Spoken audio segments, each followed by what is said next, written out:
Hello. Welcome to, hopefully, if you're on the East Coast, the end of Wednesday, West Coast, middle of Wednesday. I'm Joe Saul-Sehy. If you're new to this, host of the Stacking Benjamins, co-host of the Stacking Benjamins show. I'm going to have my friend Whitney Hansen from the Money Nerds come on here in a second. I haven't got to talk to Whitney in quite a while. And so I thought it would be really fun if we just did a hangout.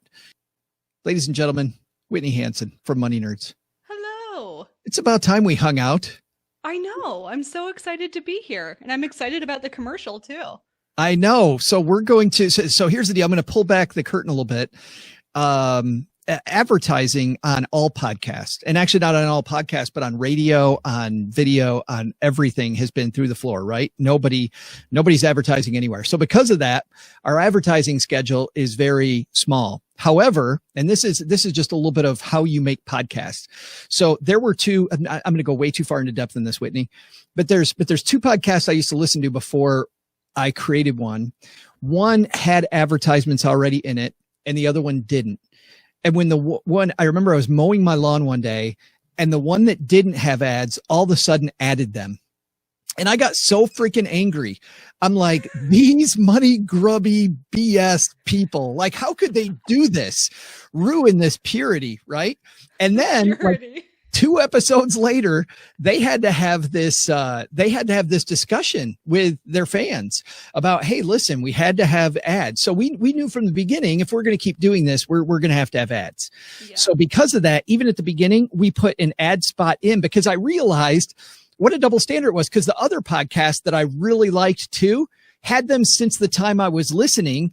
And I didn't think anything about those. It was just, there were ads in there from the beginning, but if they changed, I got mad. So we put ads in there all the time, whether we have them or not, partially because so people just are used to the fact that, hey, it's going to be, it's a fact of us being able to employ people and keep the ball rolling. But in April, that's a long way of saying in April, we have almost no ads. So we've been cranking out more fake ads than ever.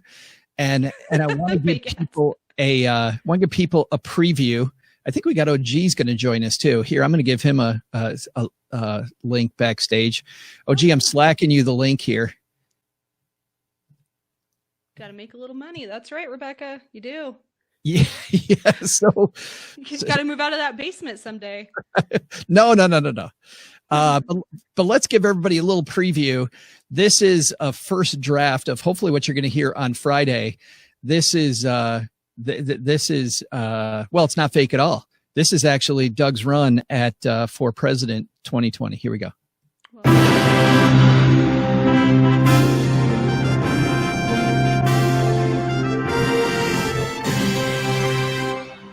During this time of need and suffering, if you aren't a first responder, you're holed up at home, and maybe your life feels a little empty. Well, here in Joe's mom's basement, we've been working to fill that void. You know what you need? More political ads. Hey there, stackers. I'm Joe's mom's neighbor, Doug, international celebrity and host of the wildly popular Stacking Benjamins podcast. And I'm here to tell you that while these other candidates are busy with trifling matters of national importance, I'm here on the scene doing what good politicians do.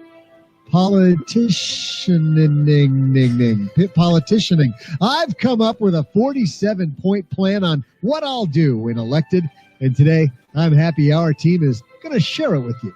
Only 47 points. First, with an overwhelming groundswell of support, neighbor Doug, on day one of his administration, would immediately nationalize video conferencing software Zoom. Hey, I like capitalism as much as the next guy, but we need a reliable platform to watch cat videos and share Tiger King memes.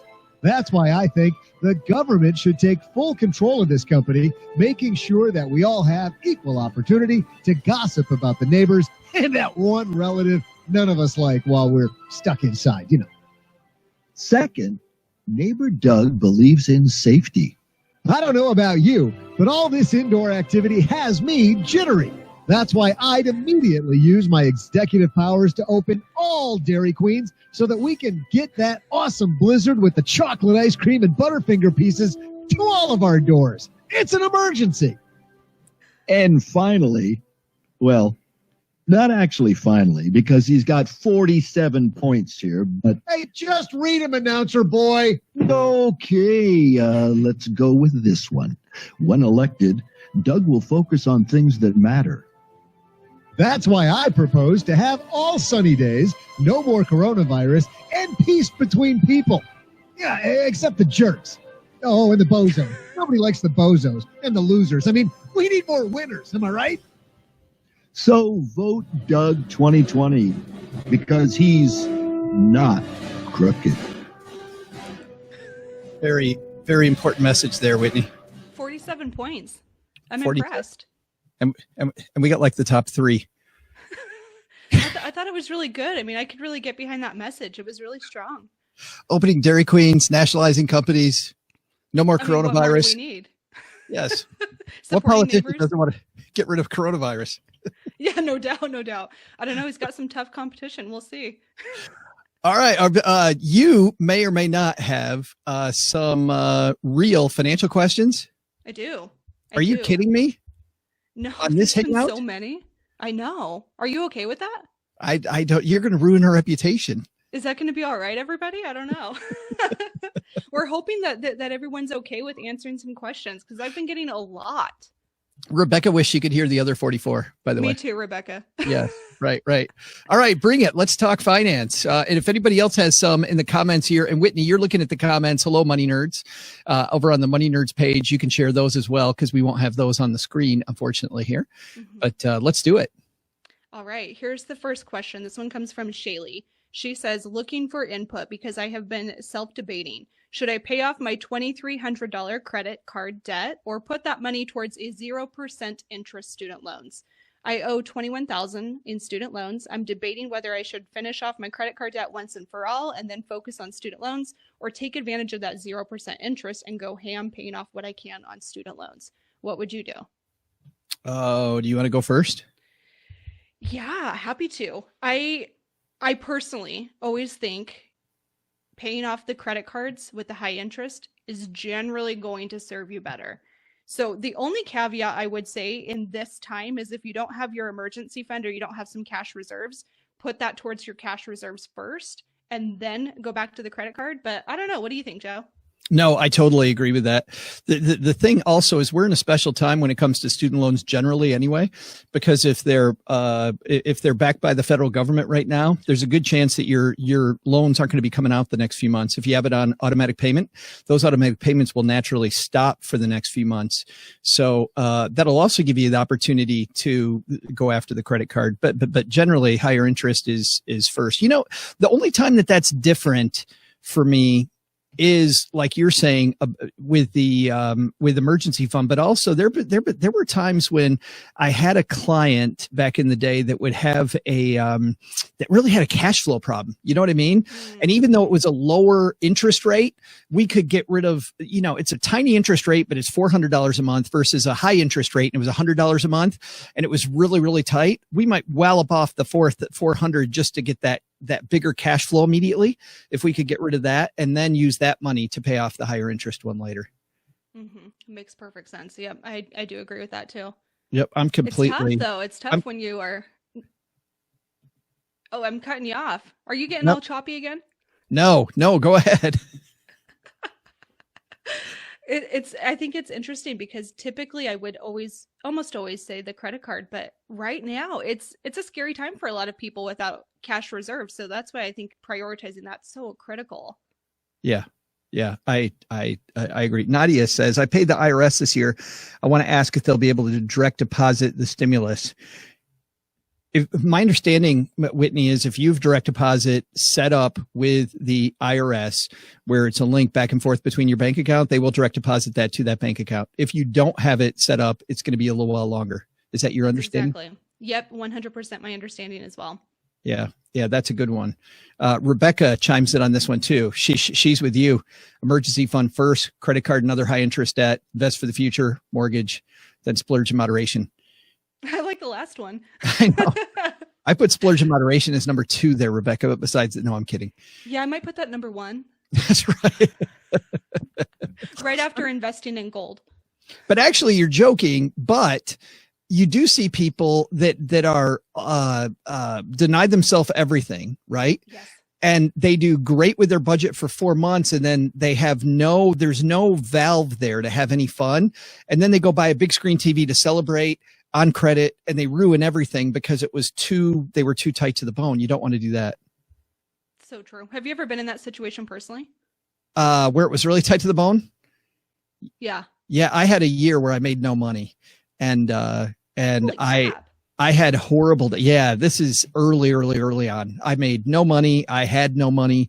I found 85 cents in the cushion. And by the way, I was a brand newish financial planner, and I felt like such a sham because my financial picture was horrible, and I'm helping other people, and I'm on my way back home, and my minivan runs out of gas, and I have no money, and I have no money in my bank account. So I'm digging through the seat cushions and in the floor to try to find enough money to walk almost a mile to the gas station. This sounds like a mile to the gas station uphill both ways. Oh my God. It was blizzard. With, No, with I'm all kidding. the kids on the back? That's right. And I found 85 cents, and it was enough to get home. And that was Dang. that was my low point. That's intense.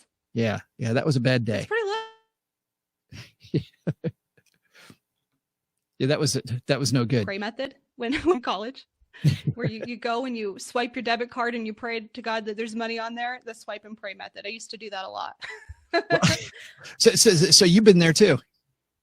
Yeah, for sure. For sure. I think college was rough, but I think everybody experiences that through college. That seems like the number one time. But I didn't have family to help out financially. So it was kind of all on me. So it was a lot of pressure. It was definitely scary. Had my moments of running out of gas, pushing the car. Glory days. I by the way, when you're talking about swiping the card and praying, one of the funniest moments that happened to me was I apologize for the people who've heard the story before, but I was trying to impress Cheryl, who, we've been married now for a long, long time, but I was trying to impress her, and we went from Lansing I got this boutique hotel, this really cool hotel in Chicago. And we went, have I told you this before? No. So we got this really cool hotel called the Claridge Hotel. And I remember it cost a bunch of money at the time, but this was going to be like a really big weekend, right? So we get to the hotel room, and I open up the door, and Whitney, there's a terry cloth robe, there's slippers, there is a refrigerator that's full of stuff. The refrigerator's just completely full. So we're going to go out somewhere that night. So Cheryl goes in to get ready. She comes back out, and I'm sitting on one of the beds with like a Bud Light and a bunch of macadamia nuts from the refrigerator. And she goes, what are you doing? And I said, oh, I'm just, watching the football game. And she goes, yeah, but what are those? I'm like, oh, it's amazing. This place is amazing. They got this refrigerator over there that is just full of stuff. And Cheryl goes, it's all free. Well, Cheryl goes, I think you got to pay for that. Oh, stop it. And I said, I don't think you know how much I paid for this room. Like, I paid a bunch. That is free. So not only do we go out to dinner, we go out dancing, we come back home. Not only have they done the turn down thing, there's little mints on the pillows. Oh, yeah. They've refilled all the stuff I took out of the refrigerator. Of course they did. Yes. So we have a late night drink, late night snack, get up the next morning, go out to do all the museums, take water from there with us, soft drinks, come back at the end of the day, filled up again. Anyway, I'm checking out at the end of the day. I'm getting ready to check out, and we're zipping up our old, we're zipping up our stuff, and we go down to the elevator, and all of a sudden I go, I'll be right back. And Cheryl's like, what are you doing? And I said, I'll be right back. You just go ahead and go downstairs. So she goes down to the lobby, and I go back to the room, and I take my suitcase and I put it on the floor in front of the thing. And I take my hand and I go like this. And I take all those little, the hot dams and the Toblerone and M&Ms and everything. And I filled my suitcase with I'm not going to leave any of this stuff. Are you kidding me? So then I So then I wheel out my suitcase and this gives up how old I am, but this is before like telephone checkout, and there's this long line of people waiting to check out. So I wait forever and I finally get to the front, and the woman says, she goes, how'd you enjoy your stay? And I went, this is the best hotel ever. Like, I've never had a better stay. This is fantastic. And she goes, well, did you enjoy the mini bar? And inside, Whitney, I'm saying to myself, what business of yours is that? That's none of your business. But outside, because I'm a polite guy, I go, oh yeah, I enjoyed it very much. Thank you. And she takes out this piece of paper and she goes, okay, we've listed what you had the first 2 days, but if you could check mark everything else that you had, we'll just add it to your bill. And I look at this piece of paper and I look down at all these prices, and then I look back at her. And then I look down at it again and I look back at her, and the guy behind me, who's been there forever too, he starts coughing like, I look over at Cheryl and she's like, what the hell's going on? And the woman goes, sir, is everything okay? I'm like, no, it's great. It's fantastic. And I look at it again. I look back up at her again, and she just stands there. And I go, I had all of it. And she goes, excuse me? And I said, yeah, I had all of it. And she was super professional. Only for a second did her mouth go, like, just for a second, like, what an idiot, just for a second. And then she's like, very well, sir, just sign the bottom of this. And that was the time when you talk about swiping your card. Yeah. I gave her my card and I'm like, please go through. Oh God, please go through. Please go through. That's so, how much was it? Do you remember? It was several $100s, but I don't remember, maybe $400. Oh, 400. Yeah, see, I would have been pulling out my suitcase, be like, can I return these, please? Yeah. No, it was, well, that's what I was thinking. I'm like, hey, if I could just go back upstairs. Oh, I forgot something upstairs. Yes, should have. Anyway, we had Toblerone the whole way home. It was awesome. I mean, it was great. Yeah. And those little mini bottles of vodka, it's great. I know you've had one of those stories where you thought something was one way. And I mean, I don't want to put you on the spot, but. God, I've had a lot. One of my, God, I'm trying to think of a good one. I feel like I have these literally every single day that I'm so immune to them at this stage. I'm not kidding. I will say, okay, when I was younger, this is like a cheesy example, but I used to go to the grocery store all the time, and they had the laminated maps. And I'm not kidding you, when I was a kid, I didn't realize that those were not free. And so my poor parents, I would steal laminated maps all the time because I just thought they were free.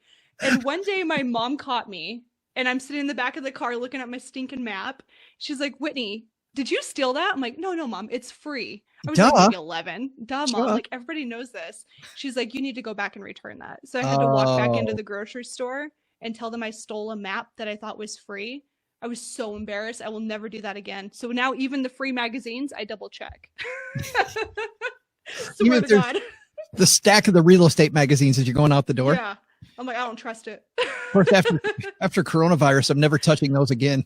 No, right? I know. That's so true. I don't think anybody should. It's so sad. Hey, Amika. Rebecca says, my story is a financial planner whose own financial picture is in shambles, one of my worst fears.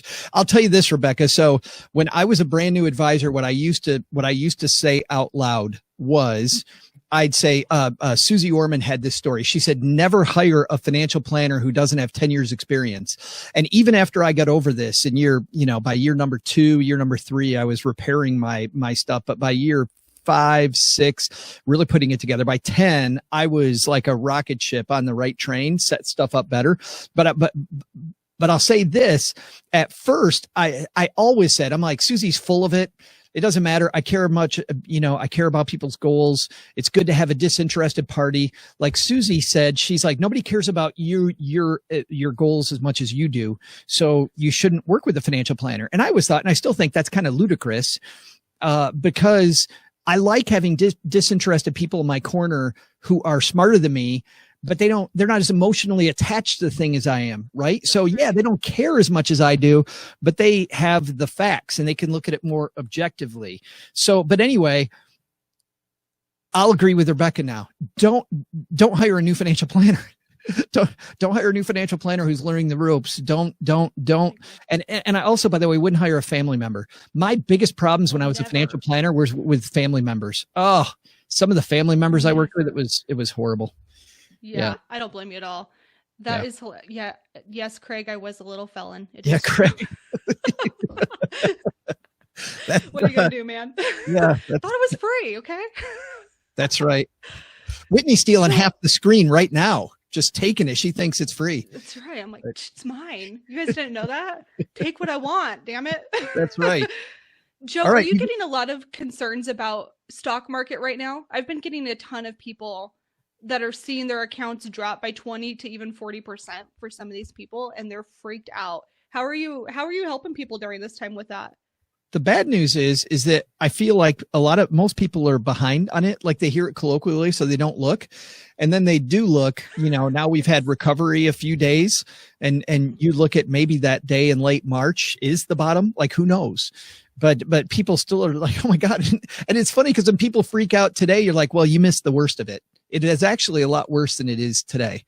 But you just go back to the fundamentals, right? I mean, I don't know about you, but I grew up as a farm boy, and I think of investing like planting a field. You plant it at one time, you plant it based on the season, and you harvest it the other time. If there's bad weather in the middle, you just let the stuff still grow. It's some days it's going to grow a lot. Some days it might not grow at all. There'll be storms. So I think about it that way. Look at the time frame, plant the appropriate crop, wait until it's time for that crop and pull it out. So if it's stocks and you're looking at that for retirement, well, then who cares? I mean, my standpoint, Whitney, is listen, if I don't need the money today, I kind of want that to go down, so that I get some opportunities to dollar cost more money in. And by the way, that's hard to do when you're having these feelings. I've found over time, I don't know about you, but I learned to work exactly opposite of my feelings. So if I'm high-fiving myself about how smart I am with my investments and everything's through the roof, I now get afraid. I'm like, oh boy. And then when I feel really afraid, I'm like, okay, I got to put more in. Put more in. But I got to tell you, it took me 3 of these to get to that point. And every single one's different. Like somebody was giving me some raspberries the other day telling me that, Joe says he's seen this before, but he's never seen this. No. And in 2000, I'd never seen the tech wreck. And in 2007, 2008, I'd never seen the housing meltdown. And you're right. I've never seen this. So, but the feelings are very, very similar. What about you? I feel the exact same way. So I've only gone through 2008 and now this. And 2008 was when I was just purchased my first house, was very much early in my career. So it was scary. But honestly, what I found is that from an investment standpoint, the more you go back to the basics, and you almost have to remind yourself and almost chant it as a mantra, this is going to get better. This is normal. This is going down. It's okay. It will go back up. That has helped me to not freak out, because it is scary when you see your accounts drop that much. You look at all of your retirement account and you're like, holy crap, now what am I going to do? I'm going to be working in a grocery store the rest of my life. And it is scary, but it is normal for stocks to go up and down. And I think the more you can normalize it, for me, that's helped a lot. For me too, because I like that point that it's normal. I also think the more education I have about how stocks work, the more I realize that it's normal. So a lot of it is, so I don't really like the thing about don't look at it. I realize that works for a lot of people. Don't look at your money. I actually think maybe that's okay, but I think it's great to get more information. Like, when I remember when I started flying, I thought every time the little flap on the plane would go down and the plane would start banking, that behind that closed door where the pilot was, they're in there screaming and one of the engines is out and we're all about to die, right? And then I started playing this video game, Microsoft Flight Simulator, and I realized that when the flaps go down and they're either descending to start their landing and they're slowing the plane down so they can do it, or they hit a VOR and they're banking so that they're flying the system. And once I realized that, I got to the point where I could sleep on planes because I knew that this was all, like you're talking about, it was all normal, right? It's the way a plane works. We're not all going to die tomorrow. This is what a plane does. And that was helpful. So I think I don't know. I think the more that we learn about it, because you think about stocks are based on, the economy is based on companies doing well, and all stocks are over long periods of time is a reflection of the economy. And if the economy is going to continue, the stock market can't go to zero. Like if it does go to zero, we need a gun and a cave to live in and some firewood and, and some water, right? Lots of water. And some tequila. I mean, you got to go out in style. Well, tequila is like number one, like on Rebecca's list, That's right. where she had that splurge at number 5, tequila would be number 1. We're going to adjust that list, Rebecca. Yeah, that's right. That's right.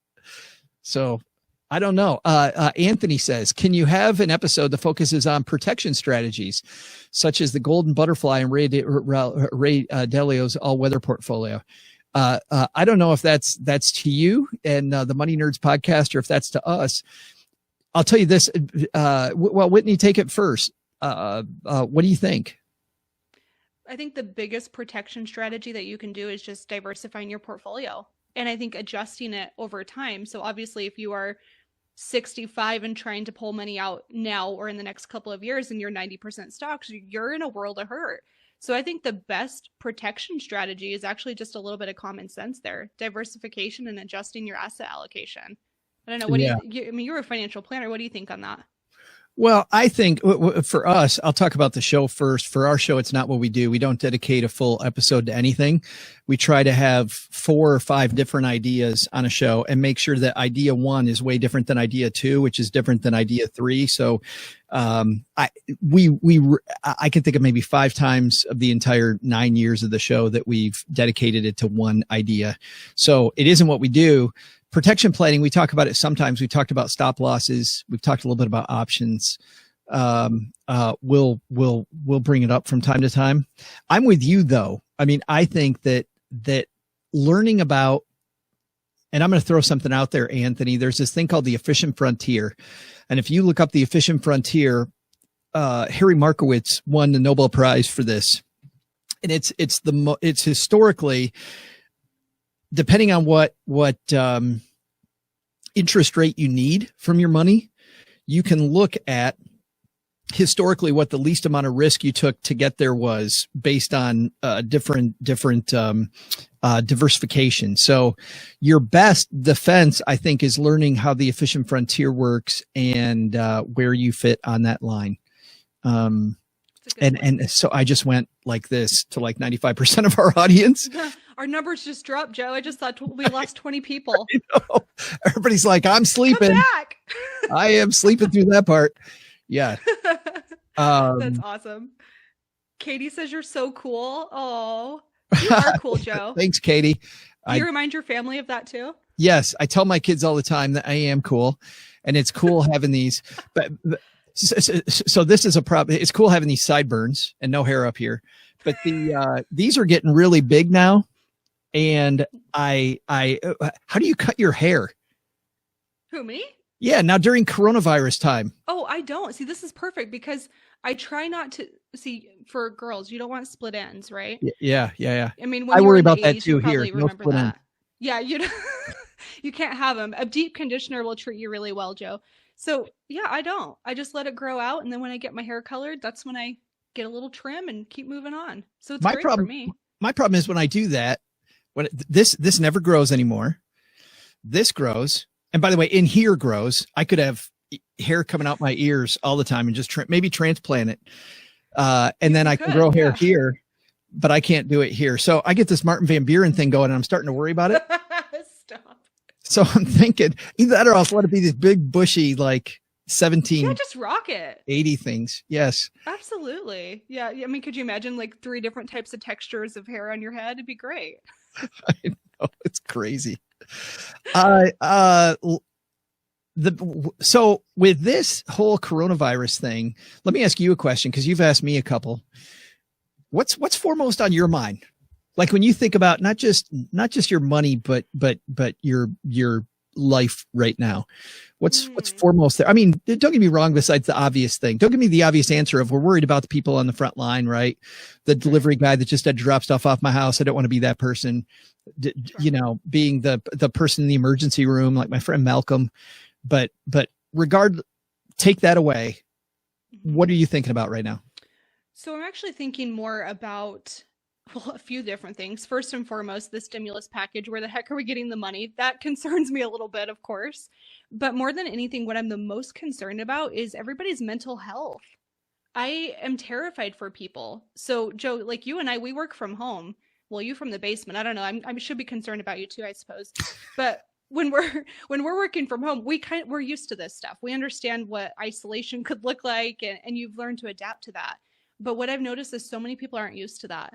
And for what I'm seeing, the stats on suicide rates with unemployment is staggering. And that is super concerning for me. So at this stage, actually, a lot of the content I'm creating is not so much how to get your emergency fund. It's more how to take care of your mental health during this time, because that, I don't know, that's a huge concern. And I know even for myself, we were talking a little bit before, I have gone through periods where I will be completely fine and think I'm doing great.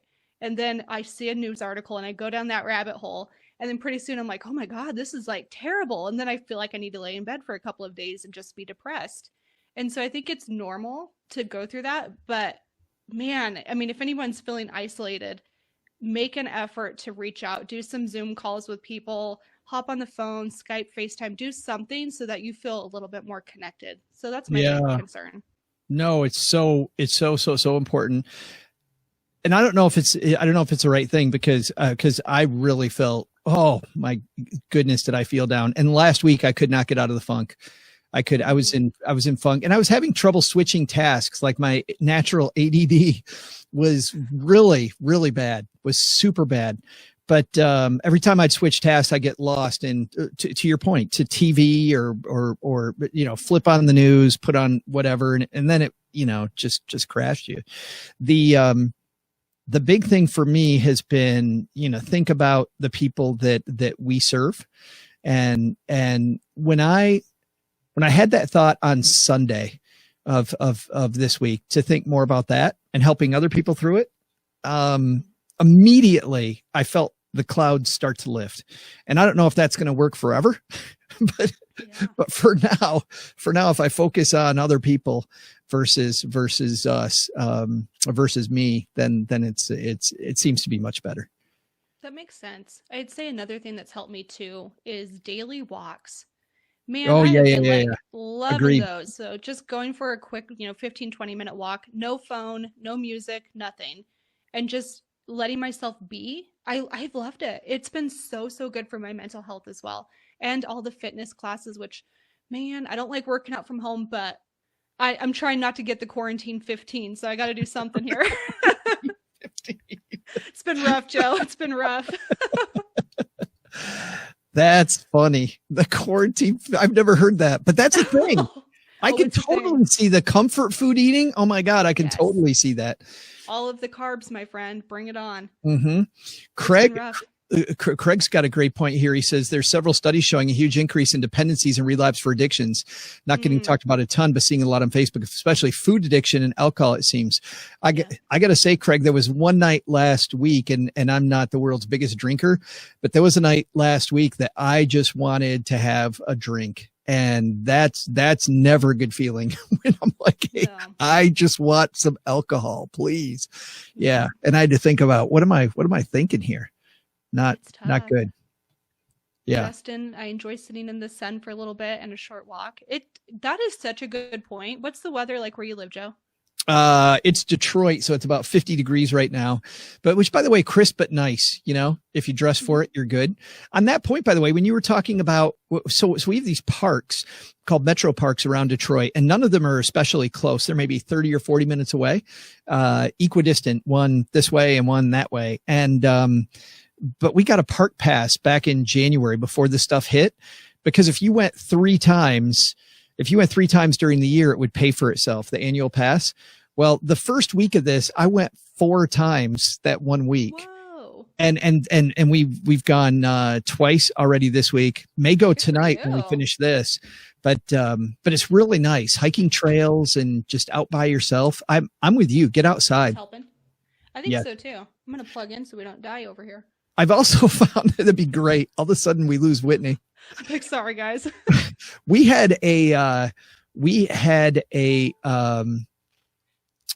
I had a day yesterday where I didn't do any recording, and I also found not being here in the basement. Being here in the basement where it's darker definitely affects my mood. And working upstairs where there's light.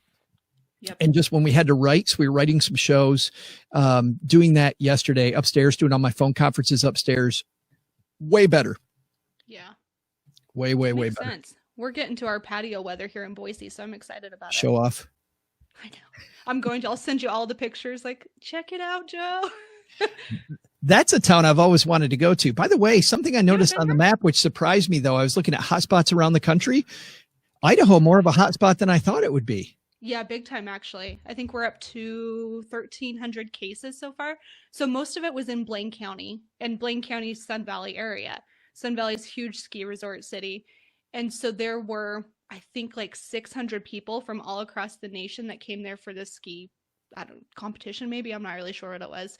And that's where it came from. So yeah, not great. Scary stuff. Yeah, I was surprised because I always think of the part of the country where you live to be a part where people are far enough apart generally from each other that you wouldn't have that. You would think, right? Guess not. No. There's a band, by the way, that I just started listening to from Boise. They're these three sisters. They're called the Aces, I think. I don't know of them. Good, the Aces? Good band. Yes. I'm going to check them out now. Karen says, I think it's cool how many people are doing Zoom calls with loved ones. Also, our nursing home has artwork on the outside of the windows. How cool is that? Oh, that is so cool. That is awesome. And Paul's hanging out with us, our friend Paul. Focus on others. Paul. So give yourself the chance to think about you to think about yourself. I find it has been very good. I hope it lasts for a long time. But makes me feel a little bit better this week. I've been on point this week, much more. Amanda said, been tracking my food for several months. In the last month, I've just been writing quarantine. Amanda, you are my person. We went, Amanda. So Cheryl went grocery shopping. She's in the health industry already. So she has the bigger chance of the two of us of, being around it. So she, so I haven't left the house and she always is the one, but she went grocery shopping yesterday, brought back a ton of groceries. And by the way, Whitney, it took us almost an hour to unpack the groceries just because on the counter we had two sections. We had the dirty section and the clean section. And I would take stuff out of the bag. I would wipe it off. Right. And then we would rinse stuff off and then we put it away. And it was thing by thing. And I washed my hands like 37 times. But anyway, so last night was the first night though. And we haven't eaten. Remember the days when we were all younger and things were different? We actually ate at a restaurant. I mean, those days were so. What was that? Gone are the days. Yeah, remember that 2019, way back then. I think I remember. Yeah. But we so she got some steak, and so we had these fresh steaks from the grill and this like fresh produce, and it was just we tried to make it as restauranty as we could. Did you do like little thyme on top and make it all pretty? We've never done this before. She splurged on the steak butter, this butter made just specifically to put on steaks. You know how at like a high-end restaurant, they'll give you like this. Yeah. How was it? So it was delicious. It was so damn good. Well, now we all know we need butter for our steaks. Butter for the steak. Splurge. That's Rebecca. Splurge. That's the splurge right there. Splurge of moderation. John says, when is the stimulus money coming to us? My understanding, John, so if we're talking about the stimulus checks, the $1,200 and so forth, my understanding, Whitney, is that's next week, correct? I think so. As long as you have done direct deposit on your tax returns, it should be fairly prompt is what they're saying. We'll see, but yes, that's what my understanding is too. And then John asks, what's the income AGI limit for married couple filing jointly? I don't have that number in my head, but I'll tell you who does. Google.com, John. Google.com is the place to go for that. I want to say it's like 149 or 150, but yeah, definitely go to the Google for that one. I'm sorry. Money Nerds. Whitney Hansen has that for you. I gotcha. Yes, John. Absolutely. If I could pause this like we can the podcast, we get a question like that on the podcast. I hit pause and we go look up the number. But direction. No doubt. Can't do that with live, huh? That's right. Hold on, everybody. Everybody wait. That'd be fun video. Hold on while I look it up for you. Yeah. That'd be so fun. Yeah. People are like, this is the worst video I've ever been everybody watching me Google stuff. The Great. There's bigger stimulus though that I worry about, John, that I think is actually, and I'm not going to downplay the importance of that check, but if you know anybody who owns a business or is self-employed, understanding the PPP and the EIDL, way bigger. Like if you can keep those two packages are going to keep the economy moving to some degree, because it'll keep people employed for a couple months. You'll be able to keep the lights on at your business. So even if you don't own a business, if you know a business owner, and I've already met a few business owners, Whitney, who they're like, the what? I'm like, you got to know this stuff. No, it's a big deal. Yeah, it really is. You've done a video on that too, didn't you? I thought I saw one on your Instagram. We did I talked about Instagram, and we did one of our Money with Friends episodes with George from Joust. We talked about it. And then also last week on Stacking Benjamins and this Friday on Stacking Benjamins, because on Friday, solopreneurs are going to get to apply for the PPP. So look into where to do it, because banks are saying no. If you don't have a relationship with a bank, you have to go find one. Yeah, like now. Yes. What is SBA.gov? Is that where all the resources are housed? SBA.gov, first place. And then if you've got a relationship with a little credit union, it doesn't have a ton of customers and is happy to help you, like that is perfect, because you want to get in line like right now. Rebecca, Kensington is my favorite metro park. Yep. And Stony Creek, Stony Brook. That's the other one. So Stony Creek is this way. And Kensington, those are the two exact parts, Rebecca, I was talking about, were those two. Rebecca has a cute little puppy too. I know she does. Here's the important one, Whitney. What's your go-to board games? Okay, this is so fun. I have, well, some are inappropriate, of course, and some are great. There's one that's kind of nerdy, but I really love it. It's called Advertising. Have you played this one? Oh, I've seen it. I've never played it. I quite enjoy it. It's pretty fun. So you get to have different ads that are vintage ads and some modern ones, and you have to guess which company it is. What are their slogans, all kinds of stuff. So that one's been really fun. But my family, I have a huge family. There's 6 kids in my family. So we, the other night, did a Skype, or actually it was a Zoom call, and we played Quiplash through Zoom. Yes. It was great. We had a great time. So those are my go-to right now. We did something similar on Skype. Those Jack Packs, aren't those great? Oh, that's right. Yeah, we did Fibbage. We played Fibbage, which is in Jack Pack 1, and we played You Don't Know Jack, the trivia game.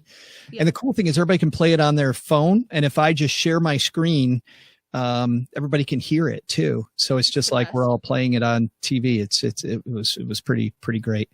The last couple days, geeky board game wise, Anthony, Cheryl and I have played a game called Formosa Tea, which comes from Taiwan, and we both own a tea making operation. And Cheryl kicks my ass at making tea.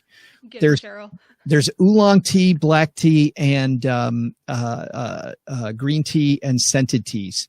And she made a massive amount of scented teas, and I made oolong tea. And I was doing great early on, but lost it. Very, very, very geeky game. But for us, it was like a fun one though. So what, you have to like grow your business? Is that the intention? Yeah, you've got these fields with teas, and you send workers out in the fields to get teas, and then you send a worker into a processing plant, and you process your tea and package it up, and then you try to sell it. It just, Sweet. Making tea sounds like a full-time job, doesn't it? It kind of does. It sounds like a good one though. we had a game. There's a game called Puerto Rico, and I remember Doug playing Puerto Rico with us way back, and Doug saying he didn't like playing Puerto Rico, where you have this plantation in Puerto Rico, and he said he didn't like playing it because he already had a full-time job. And that's what this Stop it. That's what this game is like.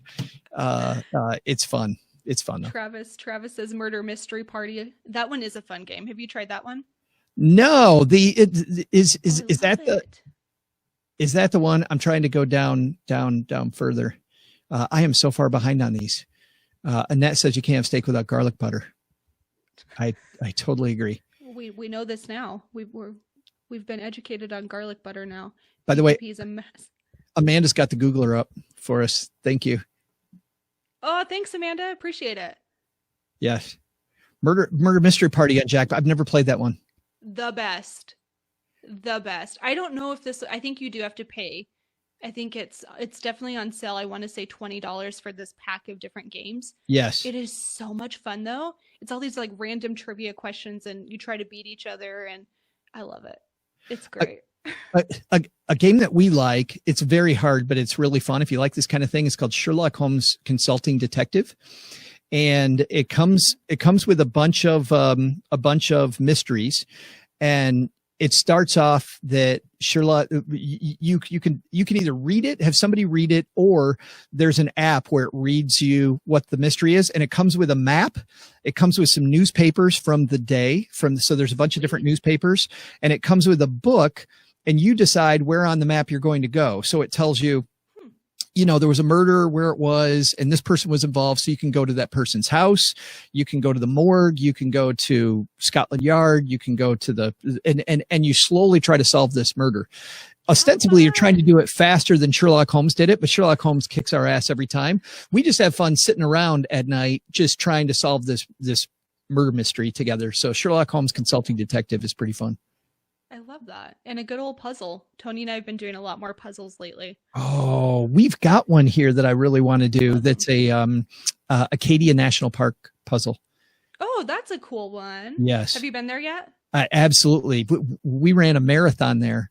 So fun. Runner's World called it the prettiest marathon in the United States because it's in late fall, and you start in Bar Harbor. And you're running down these streets, Whitney, and the red and yellow leaves are falling right in front of you, and running by all these beautiful little coves where there's boats, that are docked, and oh my god, it was great. Amazing. Yeah, it was fantastic. I'll have to put that on my list if I ever do a marathon. You should do a marathon. I think I don't know about that. You'd enjoy doing a marathon. Tyson says, my kids Zoomed their kids and played 20 questions with items in a paper bag. Oh, that's a good idea. That is a good idea. I love that. And Travis says it's similar to You Don't Know Jack. You Don't Know Jack is just a hilarious game for us. And we borrow a lot from the snark of You Don't Know Jack from writing pieces for Doug. So Cookie Masterson is kind of somebody that we really look to. Craig says, been focusing on small cap value, international small cap, large cap blend, and small cap growth during the dip. Other categories you are seeing most beneficial to consider. Having been tempted but avoiding emerging markets and REITs.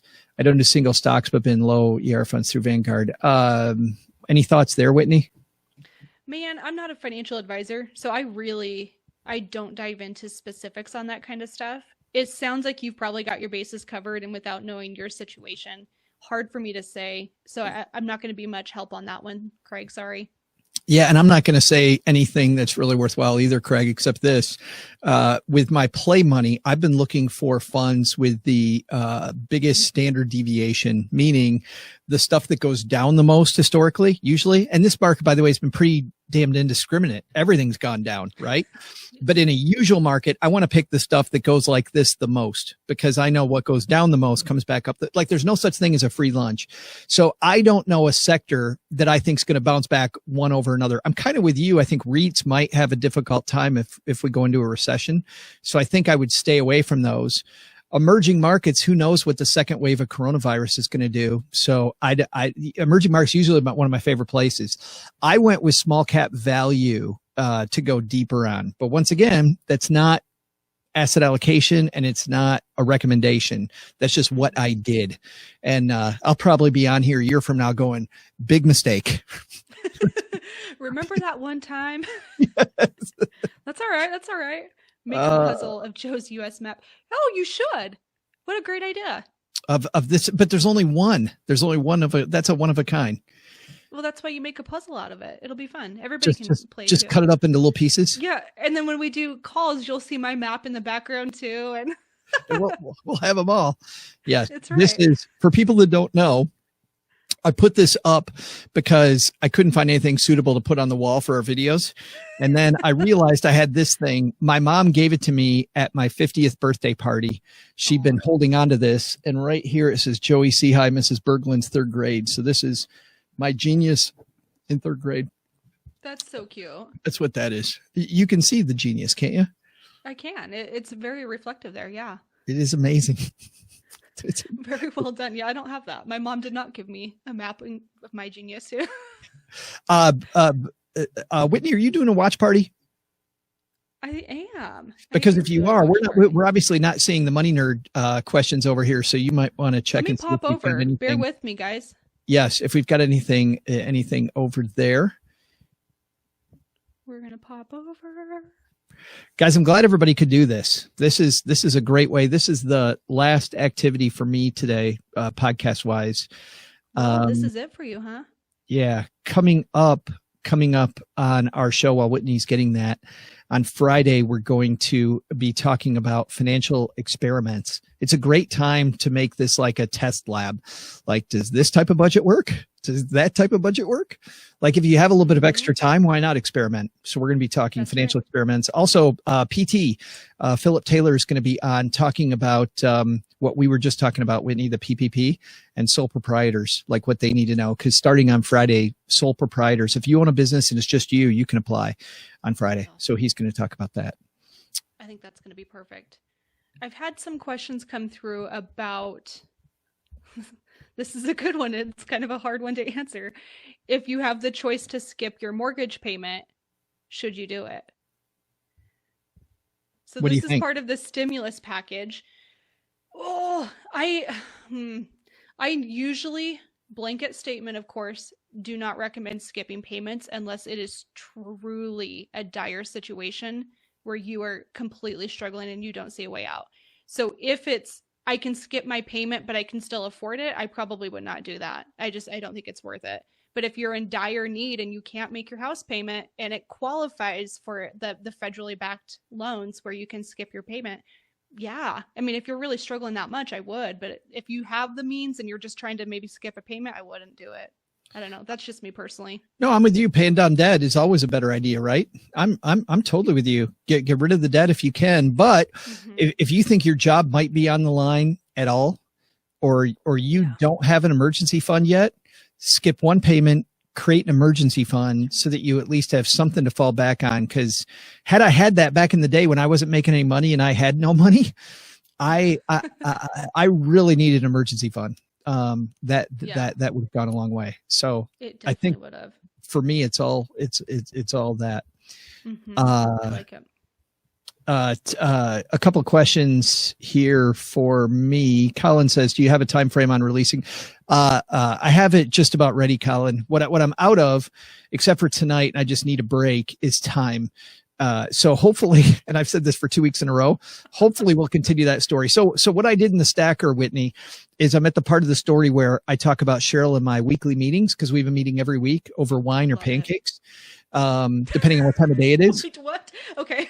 Depends on the time of day. Yes. If it's in the morning, which I'm a morning person, we do that. But if it's in the afternoon, we'll have it with wine. And it's always fun. It's always short. And I explained some of the rules, but I didn't explain the meeting. And that's when we kind of left off. And so I really need to get to that. And I've had a lot of people write me. They're like, we want to see the meeting and I want to get the meeting. So I'd love to do it tonight, but I am fried. I actually needed to hang out with Whitney and you guys today. Pretty just as a break. I know. just for that. I get that. Tyson's got one. The break-even point for hiring a financial advisor and just saving and investing your own money. Here's the key, Tyson. For me, that's a false dichotomy. A good financial advisor is not about just saving and investing money. It's about looking at you holistically, and it's somebody who's not you. If a financial advisor is just going to pick mutual funds for you, don't do it, because anybody can do that. Those investment advisors are a commodity. It has to be somebody, for me, who's going to be kind of a Gordon Ramsay and tell you know what, Tyson, you're really messing that up. And then it depends on what you're getting from them. So I get tired of hearing people say the first thing to ask a financial advisor is what they charge. Who cares what they charge if you don't know what they do? So find out what they do and find out what a fit it is, and then say, how quickly do I get my money back on that? Like, is it, so as an example, for Bill Gates, if his financial advisor only charges him $350,000 a year, It's a great flipping deal for Bill. It's a fantastic deal for Bill. For me, probably not so much. So I'd look at the cost benefit analysis first, but don't get sucked into this investing thing that people say, well, I don't hire a financial advisor. I just invest with Vanguard. Investing with Vanguard and hiring a financial advisor, two totally different things. That's right. Yep. A good financial advisor is going to pinpoint areas that you probably aren't even thinking about and probably should be. So I think they're definitely worth it. But one of the things that I always look for personally in financial advisors is when they're talking to me, do I feel like they're talking down to me, or do I feel like they're trying to educate me? That is like such a big thing for me, is the way that relationship is. I don't want it to be like a parent that's telling me, this is how you manage your money, Whitney. It's like, I prefer it to be more of a partnership. And so that's just something I personally look for, is that conversational style. I'm thinking and my longtime listeners are going to groan, but they know that I've got this coach with a company called MetPro that I really like. And Angelo has been on the show a couple times, the guy that runs it. But I work with Jesse at MetPro, and Jesse has forgotten, Whitney, more about working out and diet than I have ever known. But she never talks to me that way. She always talks to me. She tells me just what I need to know. Okay, here's what we're doing. Here's why we're doing it. Here's how this all works. And here's where it plays into the strategy. And, but then she also is a little bit of a talk down. When I need to be talked down to, she does talk down to me. Like no as an example. Yes, as an example, because I check in every day. She goes, you know, one option you have, Joe, because it was a weekend just before this started. And I was at a conference, and at conferences, I drink every night at conferences because I'm out with a bunch of people.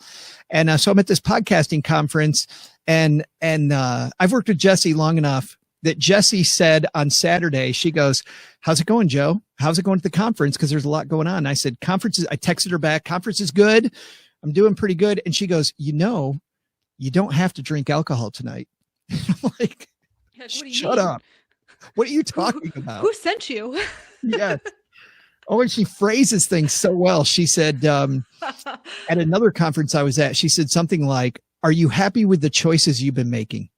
Oh, that's such a good point. Oh, I hate it. No, that's great. It is. It's fantastic. Put you on the spot. But I'm like, screw you, Jesse. I know. No, Jesse, I'm not happy with the choices I've made. I know. But that's the kind of advisor I like, you know? Yeah. Yep. You and I are such different people. I love it. I just like somebody a little bit in my face, but that's why it's funny that you say that, but it has to be individual, right? I mean, if we are different people, then it's got to be somebody that you mesh with. Yep. Or it's like, I've noticed even for financial coaching, when I'm working with people, that in your face perspective, it's almost something that has to be earned over time. And over time, people are like, okay, you know what? I trust you. I understand that you really do care about my best interest. Yeah. So I don't know. I find that, eventually people start to trust you more, and they could be more direct with their feedback. But man, when you first get started, my little heart's too sensitive, Joe. I'd be like, oh my God, okay. Like messing everything up. Like, that's serious. No. That's funny. But that just reminds me of a strategy for college savings that I heard one time, and I won't go into it, but at the end of this strategy, I thought, man, for some 17-year-olds, it's exactly what they need. They need this carrot stick to get through college. And for other people, it would just break them. Well, I guess I should go into it just a little bit instead of, so now what you're leaving us hanging. Well, I know what this one dad had. Listen to the strategy. Dad and mom wanted to pay for the first year of school. They wouldn't pay for the first year. They would help kid during high school learn how to pay for their own first year. And then what they did was this: if you got an A or a B in college with their kids, they would then reimburse you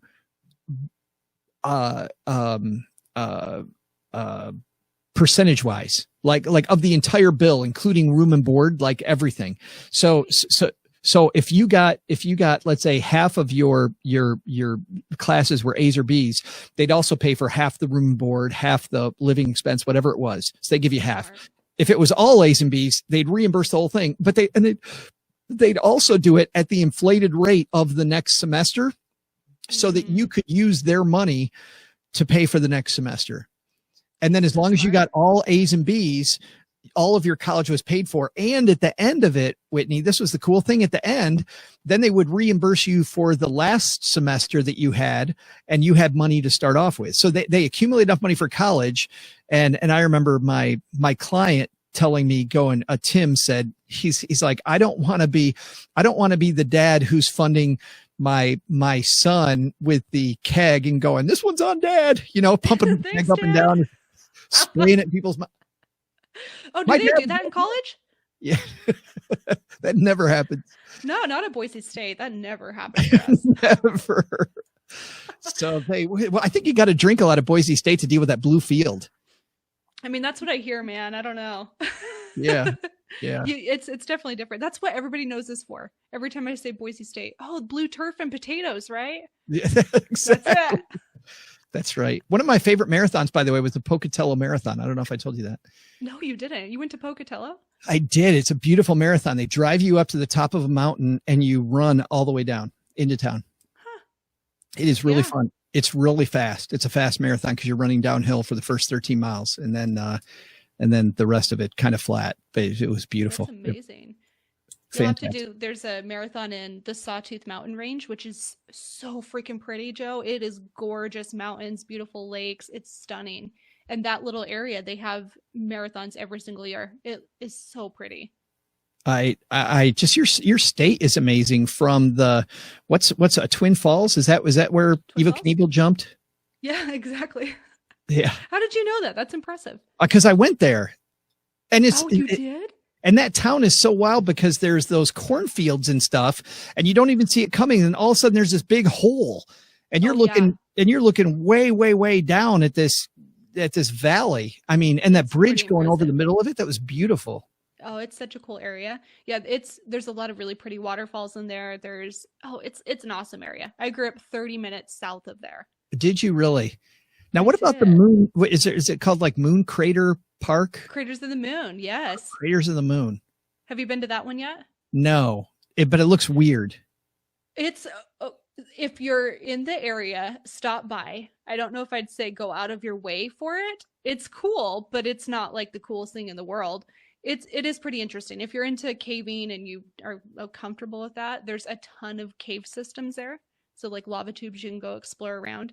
So it is pretty sweet, but I don't know if I'd go totally out of my way for it. No, that sounds awesome. I'm going to get hate mail from that one. I love these. I love Craters of the Moon. How dare you? Whitney gets 1 star. You Craters of the Moon hater. Ruined it. I ruined it.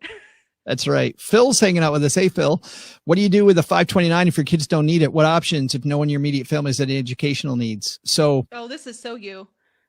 Yeah. It is. It is me. But do you want to go? No, this is literally all you. You were the one that has the 529s. We did an episode on the Money Nerds talking about this too. Yes. So So if you have a 529, you don't need it. You can roll it to yourself and use it as your own educational fund. You can also give it to, depending on how old your kids are, you can gift it to the kid and then have them give it to their kid, use it for their kids. So it can become the Phil family education trust if you want it to. Nieces and nephews qualify for it. So, and by the way, people define college too narrowly. So if you have any interest, as an example, in flight like OG does, and you want to take flight lessons, if it's an accredited higher education school, you may be able to use 529 money for it. You have to ask them, but make sure first. But then you may be able to use that. Cooking, or culinary stuff, or if golf lessons, whatever. Think about things that you want to learn about. Maybe use it for you. So that's an option, but I like it being the family trust as well. If you don't need it, gift it to your child then can use it with their kids, and it keeps rolling. That is pretty cool. that's not too cumbersome to set up either, right? No, easy. Just call them and ask. Just say, I want to change the ownership of this 529 plan. Sweet. Yeah. Or I want to There you change go, the Phil. beneficiary. I want to make the beneficiary me, instead of somebody else. And boom, pretty easy to do. That's such a Whitney, killer you guys got any incentive. more questions over there? Let me pop over and see what we've got going on. My phone died over here, which is a bummer. I feel like everything's dying on me today. What is going on? No new questions so far. Keep them coming, guys, and I'm definitely going to be chiming into the comments later as well. So if you are catching a replay, I am happy to chime in at any point, my friend. I like Phil's reaction. He's just going to make his kids join the military so that he can fund his culinary stuff. No, for real. It's a Yeah, great I mean, idea. Phil, I've got a great tip for you. If you're making steak, use garlic butter. I hear it's the best. There it is. You heard it from Whitney. That's right. All right, I think that's gonna do it. Adrian has something here. Let's see if we can do this one. I haven't even read it yet. Could use the 529 for the OLLI program or other lifelong learning programs that universities offer. I don't know what the OLLI program is. Once again, I would hit pause here and do my Google search. But I'll tell you this: ask. I would ask. Super easy. There are so many different programs though that qualify that I wouldn't doubt it. So, Yeah. I'll have to Google Amanda, that because I don't know what that means either. my father allowed me to fund my own college with loans and working through high school and college so he could buy a plane. At the time, there it is. Stop it. That's the best. There it is. That's an education, Amanda. That's right. Phil, you're on the right track with your kids. Just follow Amanda. That is so good. Fantastic. All right, Whitney, where can our friends find you when you're not hanging out? By the way, thanks for doing this. Thank you for having me. It was fun to hang out with you. It was so we just don't get to hang out enough. No, we don't. We really don't. But I appreciate it. The best place to come hang out is the Money Nerds podcast. That's where I'm hanging out 3 days a week. So you can come say hello there. Or, of course, in Instagram. That's my other big platform there. And I love following Whitney on social media because you have a new dog. I do. I have a foster pup. She's 13. Her name is Shiloh, and she's the cutest, sweetest pup in the whole entire world. I am trying really hard not to be a foster fail, but I think I might be. Why is that? Her. She's like the cutest. Well, because you know this, pets are a lot of work. They really do cost a lot of money, tie you down a little bit. But my goodness, she's such a sweetheart that I don't know how I can't not keep her. I just love her. I'm such a sap. It's so great. That's She's so adorable, fantastic. That's great. Yeah, I like. Yes, follow Whitney and go to the Money Nerds. Great podcast. Whitney has a ton of fun. Most of the time, Whitney, I think you're entertaining yourself and just bringing us along for the ride. That's usually the feeling case. I get. Yeah. Yeah. And vice versa, my friend. I know. This says University of Delaware, OLLI. Oh, sure. Lifelong learning programs. Oh, Most possibly. I would think it would. I don't see why it wouldn't, especially if it's through an accredited university too. Yeah, it's got to be accredited higher education. Accredited higher education counts for 529 money. So my guess, Adrian, would be yes, but I wouldn't have Whitney and I as the final answer. We just learned about this program, you know. Yeah, that's right. All right, guys. We'll see you back here next time. Thanks for hanging out with us. Thanks, guys. Appreciate it.